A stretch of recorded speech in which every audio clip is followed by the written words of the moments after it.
एक पिता ने अपने बेटे की शादी गांव की सबसे खूबसूरत लड़की से करा दी। जब बेटे ने अपनी पत्नी को देखा तो वह उसकी खूबसूरती को देख मंत्रमुग्ध हो गया। उसके बाद बाला ने अपनी पत्नी को कहा, सुनो अलागिनी, मेरे पिता ने जबरदस्ती मेरी शादी तुमसे करा दी है। मैं इस शादी से बिल्कुल भी खुश नहीं हूँ, इसलिए मुझे माफ करना। यह कहकर बाला वहाँ से चला गया। फिर अगले दिन बाला बिना कुछ बताए अपनी पत्नी से फैक्ट्री चला जाता है। फैक्ट्री में काम करते समय उसे वहाँ पर कुछ अजीब आवाजें सुनाई देने लगी, जिसे वह अपना वहम समझकर काम करने लगा। तभी अचानक फैक्ट्री में लगी लाइट अपने आप जलने बुझने लगी। ये सब देख वह काफी डर जाता है, इसीलिए वहाँ से उठकर घबराते हुए अपने पिता के पास गया और फैक्ट्री में हुई सभी घटनाओं को अपने पिता से बताता है। उसके पिता बाला की इन बातों पर विश्वास न करते हुए उसे डांटते लगे और बोले, अगर तुमसे यह फैक्ट्री नहीं संभाली जा रही तो तुम उसे छोड़ दो, मैं अकेले ही संभाल लूंगा। ये सुनकर बाला गुस्से में अपने घर चला आता है। यहाँ पर उसकी पत्नी सुबह से उसका इंतजार कर रही थी, जहाँ रात को उसे फिर वही आवाजें सुनाई दी, जिससे वह चीख उठा। यह सुनकर उसकी पत्नी भागते हुए वहाँ आई और उसे एक गिलास पानी पीने को दी। अपने पत्नी के साथ होते इस अपनापन को देख बाला को उससे प्रेम हो जाता है। बाला को अचानक डर जाने के बाद उसने देखा कि उसकी पत्नी उसका कितना फिक्र करती थी।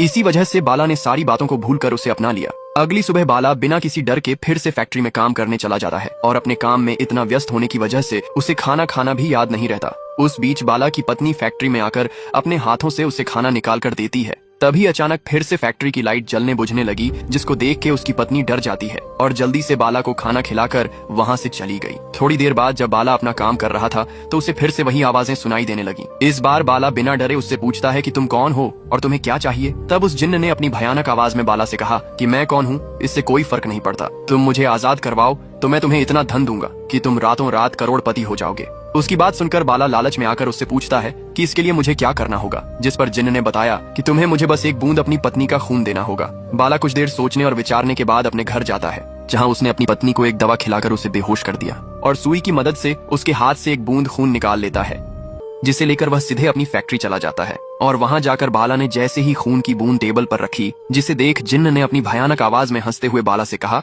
अब तुम अपनी आंखें बंद कर लो। बाला ने जैसे ही अपनी आंखें बंद की तो वह जिन्न टेबल पर रखी खून की बूंद को पीकर वहां से चला गया और जाते जाते उसने बाला से कहा कि तुमने मुझे खुश कर दिया है, अब मैं भी अपना वादा निभाऊंगा। जिन्न के कहे अनुसार बाला के बिजनेस में तरक्की होने लगी। फिर उसने उन्हीं पैसों से एक और नई फैक्ट्री खरीद ली और साथ ही उसने बिजनेस को और बढ़ाना शुरू कर दिया। कुछ समय बाद वह लालच में आकर फिर से जिन्न से मिलने जाता है, जहां उसने जिन्न का धन्यवाद करते हुए कहा कि मुझे आपकी थोड़ी मदद और चाहिए, क्योंकि मैंने 2 फैक्ट्री और खरीद ली है। जिन्न हंसते हुए बोला कि लेकिन इस बार का सौदा थोड़ा मुश्किल है, क्या तुम इसे भी कर पाओगे? बाला मुस्कुराते हुए हाँ जरूर। उसने कहा कि मुझे तुम्हारी पत्नी चाहिए। ये सुनते ही बाला काफी नाराज हो गया, जिस पर उसने जिन्न से कहा, तुमको पता है कि तुम क्या मांग रहे हो?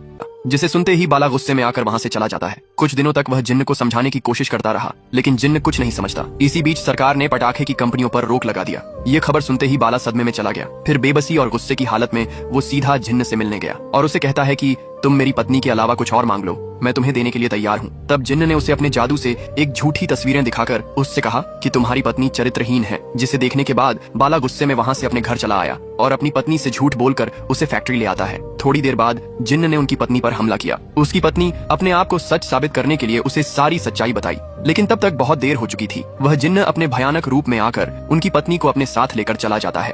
अपनी पत्नी को खोने का यह अफसोस बाला बर्दाश्त नहीं कर सका और अपनी जान दे दी।